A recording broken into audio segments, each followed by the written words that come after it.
안녕하세요. 아마존을 아는 사람 그리고 모르는 사람이라는 주제로 아마존의 A부터 Z까지 설명드리고 있는 티타임즈의 한정수 기자입니다. 여러분, 아마존이 과거 성공시킨 사업보다 실패한 사업이 더 많다는 사실을 알고 계신가요? 손대는 사업마다 성공했을 것 같지만 사실은 그렇지가 않습니다. 그래서 오늘은 실패를 대하는 제프 베조스의 태도에 대해서 소개해드리겠습니다.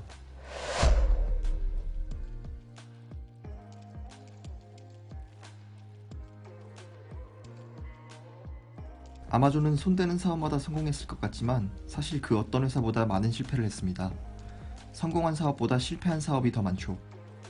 예를 들어 아마존은 2007년 모바일 송금 서비스 웹페이를 출시했습니다. 하지만 당시 스마트폰이 대중화하지 않아 수요가 없었죠.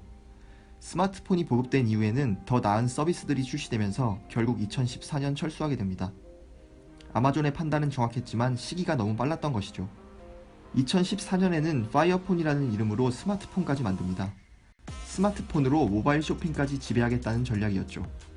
파이어 OS까지 개발해 스마트폰을 출시했지만 결국 소비자들은 외면했습니다. 1억 7천만 달러의 손실만 보고 판매를 중단했습니다.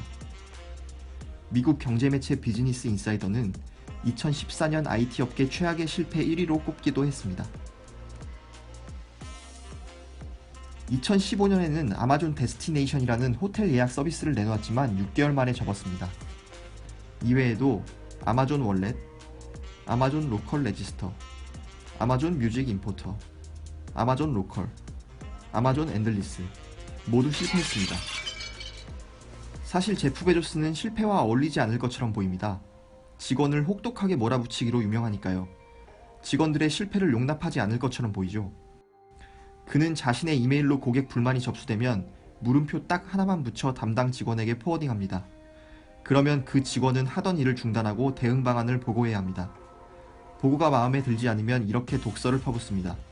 왜 내 인생을 낭비하게 하느냐? 당신은 게으른가요? 아니면 무능한 것인가요? 그런데 이런 제프 베조스도 유독 실패에 대해서는 관대합니다. 도전했다가 실패하는 것은 자연스러운 것 아닌가? 큰 성공은 수십 번의 실패가 쌓인 뒤에야 온다.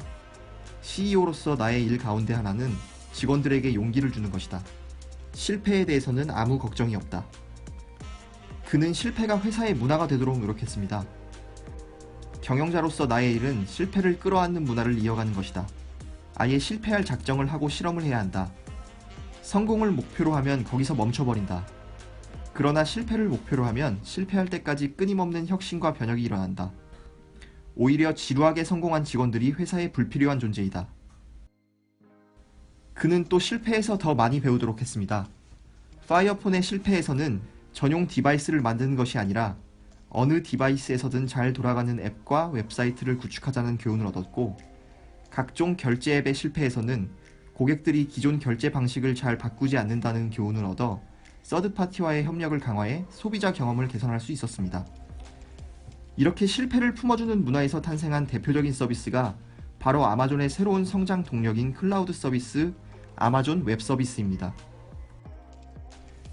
아마존은 2006년 클라우드 컴퓨팅이라는 용어조차 생소했던 시절에 남는 서버 공간을 임대하는 사업을 시작합니다.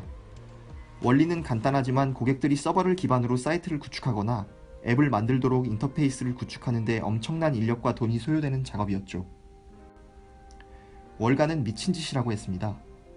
아마존은 또 다른 역작이 될 것이라고 포장하고 있지만 그저 42살짜리 사업가의 한판 도박에 불과한 일이다. 하지만 제프 베조스는 아랑곳 않고 오히려 AWS의 서비스 수를 늘려버립니다. 결국 AWS는 아마존의 신성장 동력이 됐고 10년을 앞서간 덕분에 후발주자들이 따라잡지도 못할 정도가 됐죠. 언론들도 AWS가 클라우드 업계에서 왕으로 군림한다고 인정하게 됩니다. 제프 베조스는 2016년 주주서한에서 이렇게 강조했습니다. 실패와 혁신은 쌍둥이입니다. 이것이 우리가 끊임없이 실패에 도전하는 이유입니다. 그래서 나는 아마존을 가장 성공한 회사보다도 가장 편하게 실패할 수 있는 회사로 만들고자 합니다. 잘 보셨나요? 도전했다가 실패하는 것은 자연스러운 것 아닌가? 큰 성공은 수십 번의 실패가 쌓인 뒤에야 온다는 제프 베조스의 말이 기억에 남습니다. 티타임즈의 아마존을 아는 사람 그리고 모르는 사람, 다음 사회의 제목은 제프 베조스의 팀 빌딩 방식, 피자 두 판의 법칙입니다. 감사합니다.